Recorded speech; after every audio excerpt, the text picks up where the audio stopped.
Coucou belle âme, je te souhaite la bienvenue sur ma chaîne Murmure de sorcière, une chaîne qui est dédiée à la femme qui s'engage et qui est prête à cheminer vers l'exploration de qui elle est, qui est prête à libérer ses grandes blessures pour pouvoir cheminer vers le rayonnement de sa plus jolie lumière vers le monde. Si vous me connaissez, vous pouvez zapper la prochaine minute et demie, c'est parce que je vais me présenter. Et d'ailleurs, je remercie vraiment toutes les personnes qui me suivent ici et ailleurs. Et pour les personnes qui ne me connaissent pas encore, je m'appelle Corinne Delénor. Je suis l'autrice de plusieurs ouvrages sur la thématique de la spiritualité et du cheminement personnel, plutôt sur l'archétype de la femme sorcière depuis maintenant 4 ans. Je suis également l'hôte de cette chaîne YouTube, mais également du podcast Murmure de sorcière, qui est un chemin initiatique au travers de 52 actes pour cette année, pour cheminer vers la pleine incarnation de l'énergie de la femme sorcière. Alors, nous sommes toujours le 19 mars. Je pense que je suis dans une bonne lancée pour filmer des vidéos. Et je me suis dite qu'étant donné que j'étais dans cette très chouette énergie, que c'était le moment d'enchaîner en fait avec une autre vidéo après message de mes ancêtres. Le petit oracle à piocher. Donc si vous n'avez pas vu la vidéo, je vous conseille d'aller la voir.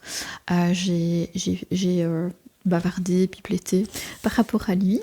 Et aujourd'hui, donc toujours le même jour, j'ai envie de vous parler de ce livre que j'ai également publié chez mon merveilleux éditeur Secret d'Étoiles, et qui s'appelle « Accéder à l'abondance en vous libérant de vos croyances limitantes, de vos peurs et vos schémas répétitifs ».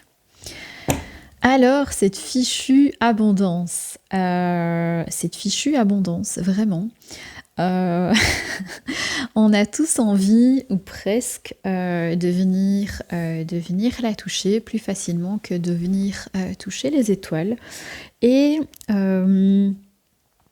j'avais envie d'aborder l'abondance, ce concept hyper cool, avec une approche différente de tout ce qui s'est fait jusqu'à présent dans ces domaines. C'est-à-dire des livres un peu merveilleux quand même, comme The Secret, mais où on reste sur sa faim de se dire mais putain, en fait j'ai fait tous mes tableaux de visualisation, j'ai fait Fake It Till You Make It, et en fait il n'y a rien. Il n'y a rien qui se fait, il n'y a rien qui débouche, mon abondance. Coucou, salut, où es-tu? Et donc je me suis dit que comment ça se fait finalement qu'il y a des familles, par exemple, qui reçoivent la même éducation, qui ont les mêmes parents, qui ont été baignés dans les mêmes systèmes de valeurs, de croyances, etc. Qu'il y a une personne qui devient multimillionnaire et l'autre personne qui devient limite SDF, puis le troisième vit classe moyenne et s'en fout un peu de tout ce qui lui arrive, tout ce qui se passe, etc. Et comment ça se fait qu'il y a certaines personnes qui vivent vraiment cette abondance, et d'autres personnes qui ne la vivent pas, alors que tout porte à croire que la situation et le contexte est tout à fait le même. Et j'ai trouvé ça hyper complexe. Et moi, j'ai une relation très particulière avec l'abondance. C'est que je vis des moments d'hyperabondance et puis des moments de précarité. Voilà, et j'arrive pas encore à trouver l'équilibre, mais j'ai découvert quelque chose par rapport à mon transgénérationnel récemment, où je me suis dit mais oui, en fait ça fait sens. Donc là, cette année, j'ai vraiment continué mon cheminement et mon exploration, et en me disant que peut-être il y aura un tome 2 en fait à l'abondance. Alors quand on lit le titre, accéder à l'abondance, on se dit putain c'est cool. Quand on voit la couverture aussi, d'ailleurs merci les graphistes de Secret d'Étoile, parce que comme d'habitude, vous avez fait une pépite.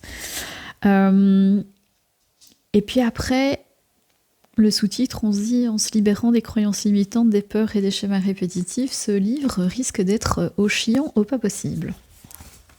Mais non, mais non, je vous rassure. Donc, comme tous les livres que j'écris, et ça, c'est ma patte. Donc, pour les personnes qui me rencontrent au salon, je vais avoir exactement le même discours. C'est que j'écris toujours entre sciences, entre croyances, entre ce que j'ai pu voir chez les autres, donc aka mes clients, mes lecteurs qui me donnent des retours, et mon vécu personnel. Parce que je trouve que c'est hyper enrichissant d'aller voir chez les autres et aller voir à l'intérieur de soi-même pour écrire aussi un livre. Et avoir lu beaucoup de livres sur l'abondance aussi. Ma patte, c'est le livre en 2 actes. Le premier acte, là, il va vraiment me faire ultra kiffer sur ma part intellectuelle, avec tous les contextes sociologiques, historiques, les notions un peu plus scientifiques, et les super subtilités, parce que moi, il y a des choses que je vois vraiment qui sont différentes par rapport à l'abondance, la loi de l'attraction, et la manifestation. Il y a quand même des subtilités. Il ne faut pas tout mettre dans le même pot, ce n'est pas possible. Et donc ensuite, je vais prendre des repères historiques. Et par exemple, pour celui-ci, on va aller voir dans l'Égypte antique, l'Empire romain. On va rebasculer chez les Vikings. On va aussi aller explorer le bouddhisme, qui est super riche au niveau des enseignements aussi. Et puis, on va faire une petite incursion dans la Bible. Oui, dans la Bible. Et on va revenir à l'époque moderne. On va aussi apprendre qu'en termes d'abondance, c'est aussi une histoire d'énergie et de vibration. Que c'est pas nécessairement fake it till you make it, hein, c'est pas aussi facile que ça, sinon tout le monde toucherait l'abondance. Et puis je vais vous parler de quelque chose qui manque beaucoup dans le domaine de l'information par rapport à l'abondance. C'est l'échelle des niveaux de conscience. Vous savez, c'est les paliers qu'on franchit et qui nous permettent, je ne vais pas dire d'élever la vibration, parce que je trouve ça très condescendant de parler d'être éveillé et d'être endormi. Voilà, mais ça c'est ma notion personnelle. Comment savoir à quel niveau on se trouve parce que tu peux, mon petit cœur, avoir des énormes blessures et fake it que tu es multimilliardaire, ça ne fonctionnera pas. Voilà. Et donc j'explique pourquoi ça ne fonctionne pas, surtout parce que le but c'est qu'après ça fonctionne. Ce livre n'est pas non plus un hack, je vais lire, je vais me poser 5 minutes dessus, maintenant je comprends le processus, ça va fonctionner. Non.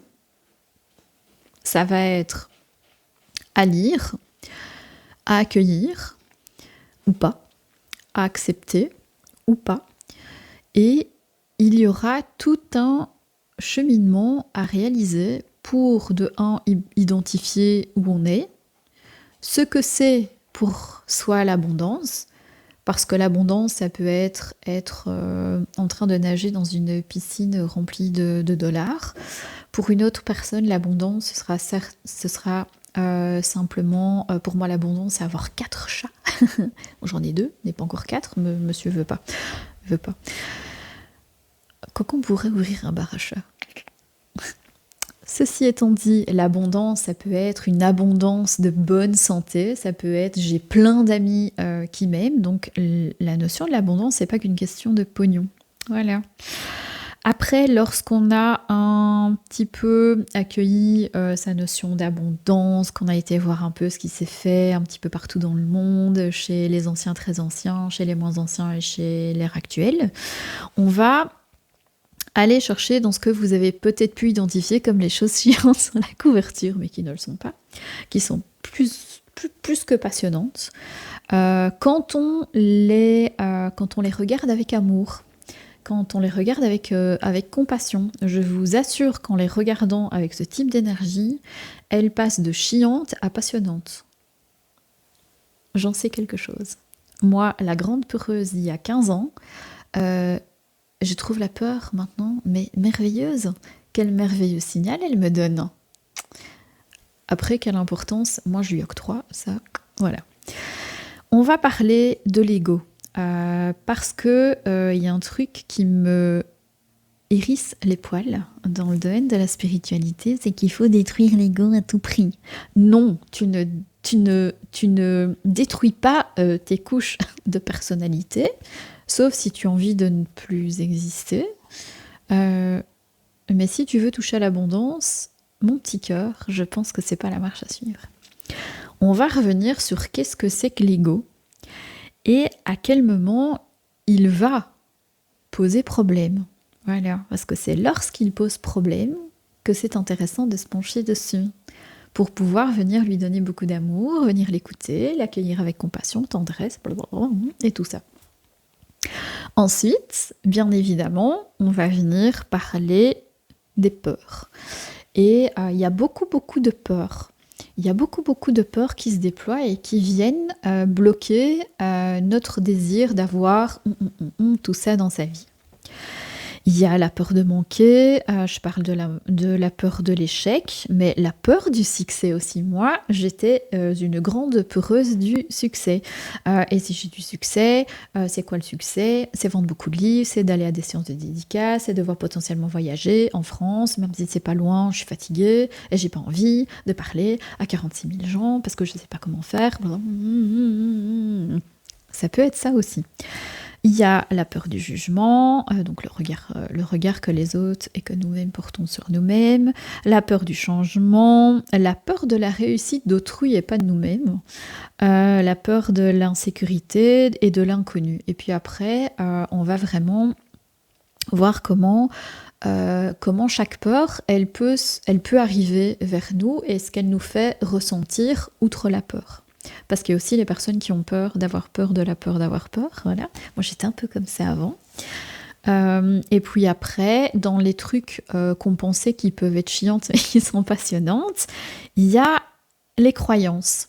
Il y a les croyances qui nous limitent, c'est-à-dire ce sont des croyances qu'on porte et qui vont nous empêcher de penser qu'on peut arriver à une notion d'abondance. Par exemple, il y a encore 15 ans, je portais la croyance que, étant donné que moi je viens d'une famille qui était quand même assez précaire, une grand-mère avec 14 enfants, mon papa il a toujours vécu dans une grande précarité, moi je suis née quand il était beaucoup plus âgé, 46 ans, donc il a vécu la Deuxième Guerre mondiale, il a été dans la précarité, dans la peur, et pour lui l'abondance c'était juste pouvoir acheter des clémentines au marché le dimanche à Charleroi. Ouais, oui, je suis belge et je vis dans la ville réputée la plus moche du monde. Alors, il y a des croyances qui nous limitent, mais aussi il y a des croyances qui nous portent. Et le but, c'est de savoir où on se situe actuellement dans notre système de croyances pour voir ce qu'on peut faire avec les croyances qui nous limitent, pour se dire d'où elle vient, pourquoi elle vient, et comment j'ai envie de la libérer, parce que le but, ça n'est pas d'être dans une énergie de lutte constante et de dégage, je veux que tu t'en ailles, tu ne me sers pas, et je te renvoie avec beaucoup d'animosité vers là d'où tu viens. Non, c'est de se pencher sur elle avec compassion. Je le dis toujours, c'est comme dans les animaux fantastiques. On a, je ne sais plus comment il s'appelle, Tempérance. Et quand Tempérance est très blessé et qu'on vient le titiller sur son énorme blessure de rejet en fait, et d'abandon, il devient cet énorme voile noir qui est prêt à détruire en fait, tout ce qui est sur son chemin. Eh ben, on déploie ça aussi quand on est dans l'animosité et dans le rejet de ce qui nous fait mal en fait. Et donc le but, c'est de venir déposer de l'amour et que ce gros égrégore, en fait, il redevienne un nuage un petit peu plus doux. Voilà. Et quand il est plus doux, on peut œuvrer, on peut collaborer avec.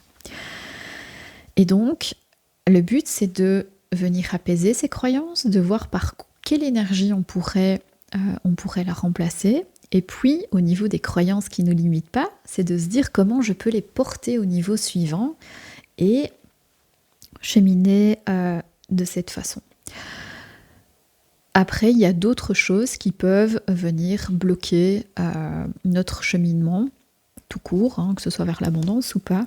C'est vraiment le manque de clarté et le manque de vision. Le manque de clarté et le manque de vision, ça peut être un manque d'alignement, ça peut être un manque d'ancrage, donc être dans le moment présent. C'est avoir une difficulté à fixer des objectifs, petits, minimum ou énormes. Ça peut être aussi une extrêmement grande difficulté à prendre des décisions en se disant de toute façon quoi que je fasse ce sera pas bon. Ça peut aussi être une absence de focalisation. Et ça vraiment, j'ai écrit un peu cette partie-là pour les personnes qui sont comme moi neurodivergentes. AK, TDAH, autisme Asperger et autres troubles, autres difficultés, parce qu'on est les grands oubliés de la société. Il y a aussi quelque chose d'extrêmement important qui peut venir soit nous bloquer, soit nous mener vers l'abondance et vers le bonheur, c'est notre entourage. Voilà. Notre entourage, même si ce sont nos parents, nos grands-parents, nos tantes, nos sœurs, nos frères ou nos enfants, nos amis proches, ils n'œuvrent pas nécessairement pour notre plus grand bien.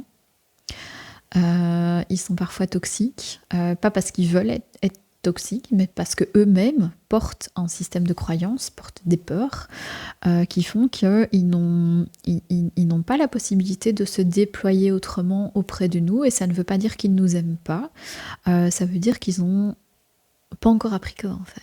Voilà. Et donc on va parler de comment gérer l'entourage, comment réapprendre dans le microsystème familial, comment se déployer autrement, forcément. Ensuite, chaque personne, elle fonctionne. Voilà, on fonctionne tous et on fonctionne tous de façon différente. Certaines personnes, de façon similaire. Et là, je vais vraiment aussi aborder les schémas de fonctionnement. C'est comment moi je fonctionne avec moi-même, parce que plein de raisons.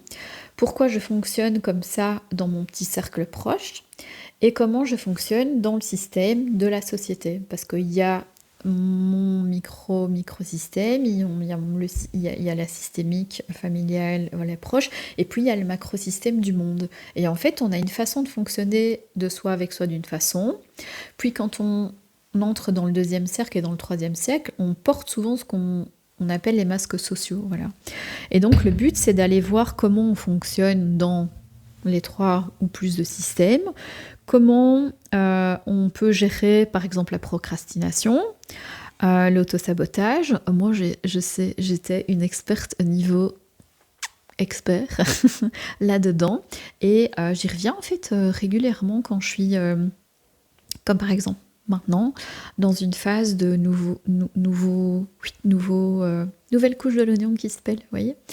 On peut aussi apprendre à repérer nos schémas de fonctionnement, parce que c'est bien de les connaître, mais après, meuf, qu'est-ce que j'en fais ?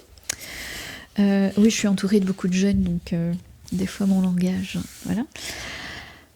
Après, c'est comment, dans mon niveau de conscience et dans mon énergie là actuelle, comment je suis et comment je peux faire pour passer au niveau de conscience, suivant, pas supérieur, suivant, avec des outils hyper factuels ou scientifiques, quelques-uns plus perchés, mais comment je peux m'aider en faisant toute la partie AK chiante, pas chiante, comment je peux faire avec un peu plus énergétique, parce que c'est cool d'avoir les deux sphères, comment je peux faire pour potentialiser ce que je fais avec les trucs chiants, pas chiants. Alors, je vais vous parler des visualisations et des visualisations guidées. Je vais parler du fameux vision board qu'on voit dans le documentaire de Secret aussi. Ça peut servir, c'est très utile quand on sait comment bien s'en servir. Il y a aussi toute la sphère des méditations guidées. Les méditations guidées sont un outil merveilleux quand on a soit la flemme de méditer seul, ou soit quand on aime bien, écouter les autres. Ça peut venir parler à notre inconscient et ça va faire cheminer des choses. Et écouter des méditations guidées, contrairement à une croyance, ce n'est pas être passif, c'est être actif dans son propre cheminement. Je vais aussi vous parler d'autres techniques de relaxation, parce que pour œuvrer sur tous les trucs chiants, pas chiants, on a besoin d'apaiser en fait tous les pop-up qui sont présent dans notre tête et la petite voix qui dit surtout n'y va pas, mais nous on veut y aller, donc on va passer outre. Le petit pop-up qui te dit non, ne fais pas ça aujourd'hui, tu le feras demain, ou bien non, c'est finalement pas une bonne idée. Techniques de relaxation par le biais de la respiration et d'autres, donc je vais les aborder aussi. On va aussi beaucoup parler après de gratitude. C'est quelque chose qui a été extrêmement puissant dans ma notion personnelle de l'abondance. L'abondance, on veut avoir plus de choses dans sa vie, donc on part avec une vision de manque. On part vraiment avec il me manque ça, ou j'ai l'impression qu'il me manque plein de choses pour être heureuse, et je ne sais pas encore quoi. Et le fait de pratiquer la gratitude au quotidien, ça permet de prendre conscience de tout ce que l'on a déjà à l'intérieur de soi et de sa vie. Et ça vient un peu contrecarrer cette psyché qui dit « oui, il te manque encore plein de choses pour être... » Non, il ne te manque pas plein de choses pour être heureux.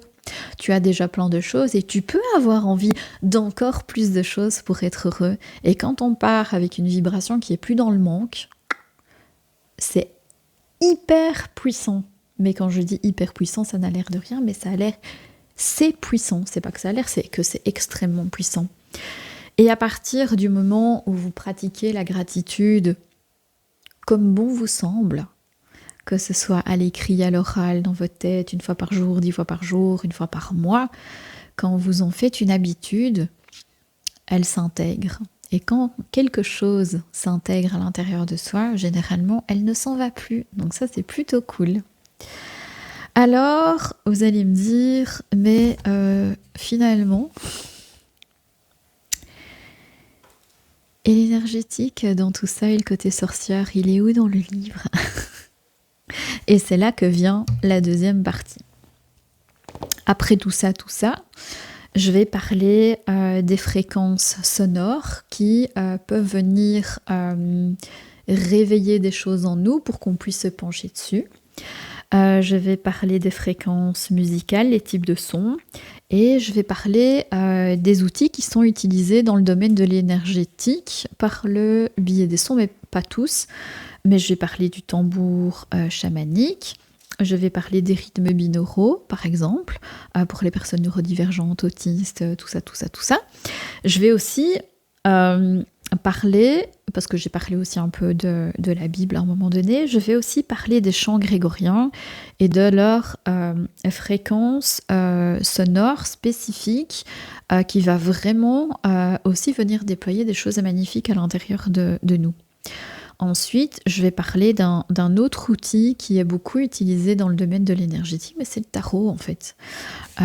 Pourquoi ça fonctionne et pourquoi on peut se pencher sur les 22 arcanes majeurs pour venir chercher des pistes à ajouter aux trucs chiants, pas chiants. Et quand on s'est déjà penché sur toute la partie des trucs chiants, pas chiants, on peut aussi matérialiser et amplifier par le biais de petits ou de grands rituels. Ça, on va voir ce qui nous parle le plus. Et dans la magie de l'abondance, je vais aborder la différence, par exemple, entre rituel et magie, qui sont pour moi deux voies vers le sacré.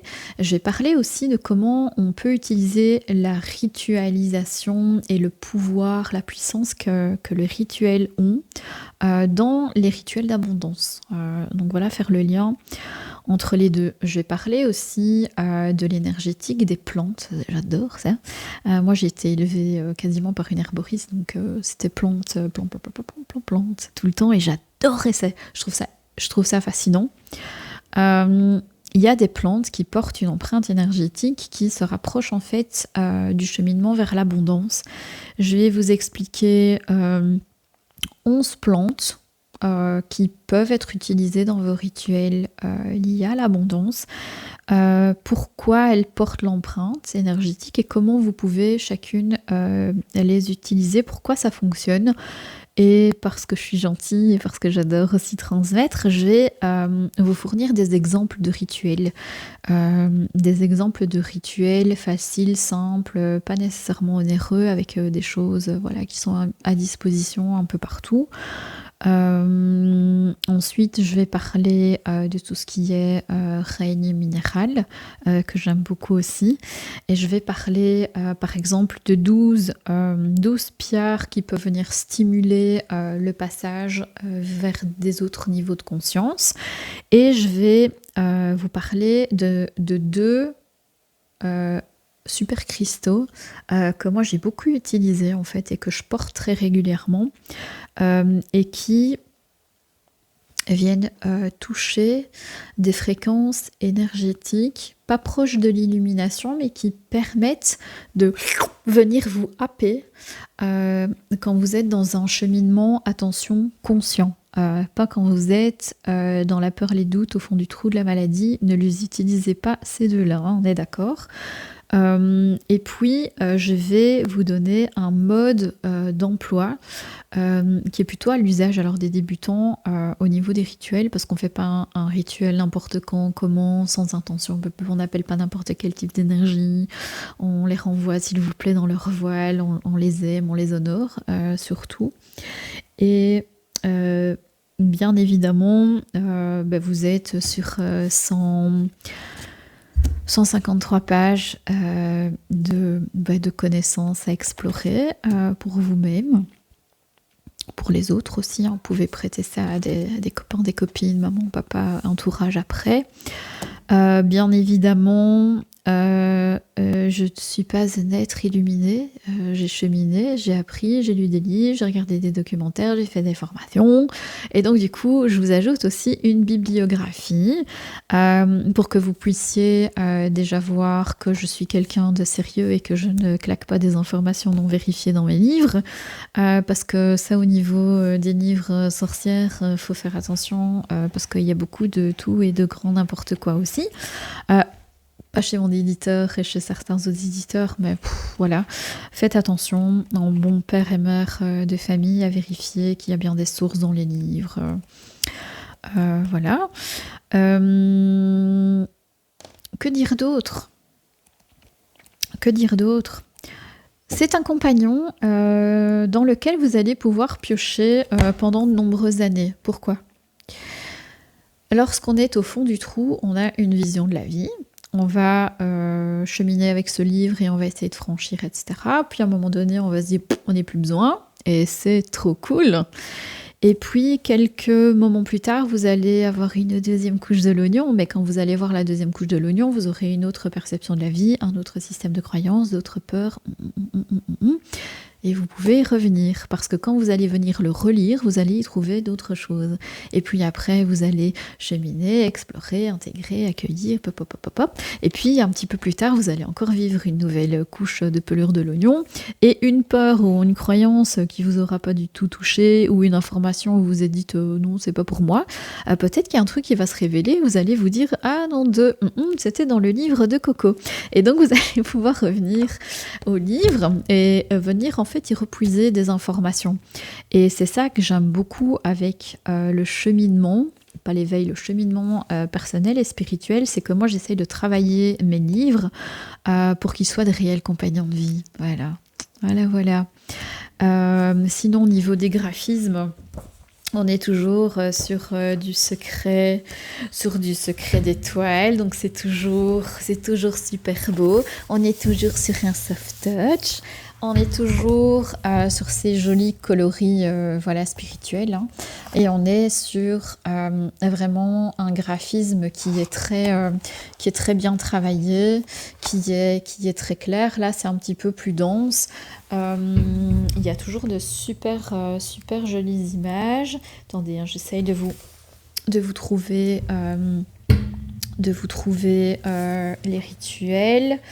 Donc là, on a par exemple la libération des blessures du passé, mais vous avez les douches énergétiques. Comment, si on en a envie, de créer un hôtel pour l'abondance, comment se créer une tisane de joie, comment faire une offrande de prospérité, comment consacrer en fait l'amour inconditionnel dans un lieu, la magie des plantes, comment se faire un petit bol d'abondance financière, comment tirer les cartes, quand on a envie aussi de travailler avec les runes et les éléments. Donc voilà. Ce livre, il est disponible au prix de 17,95 €, donc 17,95 € pour les amis et les amis français. Il est disponible soit sur ma boutique en ligne, et là l'avantage c'est que moi j'adore vous déposer des petits mots d'amour, donc si vous voulez un petit mot d'amour, vous le commandez sur ma boutique en ligne. Si vous voulez pas de petits mots d'amour, c'est ok aussi. Et c'est disponible chez Fnac, Cultura, Amazon, librairie indépendante, Filigrane, voilà, club en Belgique. Et si vous avez le numéro ISBN, il est commandable chez le fournisseur MDS pour la France et la Belgique. Je ne sais pas s'il est disponible via un autre distributeur, mais en tout cas, ça, c'est le distributeur officiel de la chaîne. Il est disponible sur le net aussi. Donc voilà, vous tapez mon petit nom, Corinne Delenner, et accédez à l'abondance, vous allez facilement le trouver. J'espère pour les personnes qui l'ont déjà acheté qu'il vous a permis de cheminer, de vous explorer, de découvrir des chouettes choses, et que vous allez bientôt toucher à votre notion de l'abondance, parce que c'est vraiment un cheminement, ça se fait pas du jour au lendemain. Et pour les personnes qui sont tentées de l'acheter suite à cette vidéo, je vous en souhaite bonne réception, bonne lecture, et comme pour tous mes autres livres, c'est le cas pour celui-ci, j'adore écrire les livres, mais j'aime bien tout ce qui tourne autour de la suite, de l'écriture du livre. Donc si vous avez des questions spécifiques par rapport à une partie, ne restez pas s'il vous plaît sans réponse, contactez-moi. Je suis disponible via Instagram, Facebook, dans les commentaires de cette vidéo. Si vous voulez plus d'intimité, un petit message privé, je vous réponds. Je vous promets pas de vous répondre dans les 24 heures, mais je réponds toujours. Je pense que j'ai parlé pendant 33 minutes. Je pense que c'est plus que parfait pour ce chouette livre qui, de premier abord, avec le sous-titre, peut penser qu'on a accès à des trucs chiants et qui ensuite deviennent passionnants. Comme d'habitude, peut-être que je vous connais pas, mais je vous envoie de l'amour, parce que le fait d'exister vous donne accès à l'amour inconditionnel que je porte pour toute personne et pour tout être qui chemine sur cette terre. On se dit à très bientôt pour une nouvelle vidéo sur la chaîne Murmure de Sorcière. Prenez soin de vous, prenez soin des autres. À tout bientôt.